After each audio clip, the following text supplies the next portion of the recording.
আজকের আলোচনার বিষয় হচ্ছে আমাদের বঙ্কিমচন্দ্র চট্টোপাধ্যায়। তিনি পশ্চিমবঙ্গের 24 পরগনায় কাঁঠালপাড়া গ্রামে জন্মগ্রহণ করেন। তার পিতার নাম হচ্ছে যাদবচন্দ্র চট্টোপাধ্যায়, মাতা সুন্দরী।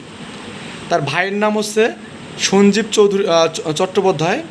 তার ভাই কিন্তু একটা কাজ করে, সেটা হচ্ছে ভ্রমণ কাহিনী লেখেন এবং সেটার নাম হচ্ছে পালান্ন আর কি। ওকে, তার ওয়াইফের বয়স যখন 5 বছর ছিল সে তখন বিয়ে করেন এবং তার বয়স 11 ছিল আর কি। ওকে, তার মানে বঙ্কিমচন্দ্র চট্টোপাধ্যায়ের বয়স হচ্ছে 11, তার স্ত্রীর বয়স কত ছিল এখানে 5 বছর।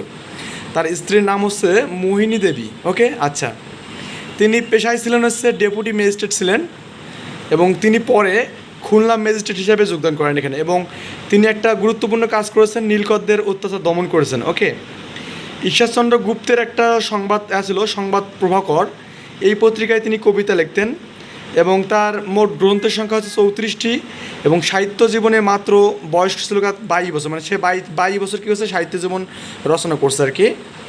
তারপরে বলছে এখানে তিনি বঙ্গদর্শন পত্রিকা সম্পাদনা করেন। এই বঙ্গদর্শন যে পত্রিকাটা আছে এটা আসলে পরবর্তীতে লেখক হচ্ছে আমাদের রামকৃষ্ণ, তারপর এখানে অক্ষয়চন্দ্র, তারপর এখানে হরপ্রসাদ শাস্ত্রী ছিল এখানে। ওকে, এছাড়াও তার একটা গুরুত্বপূর্ণ কাজ, তিনি নেপালের জাতীয় সঙ্গীত রচনা করেন। ওকে।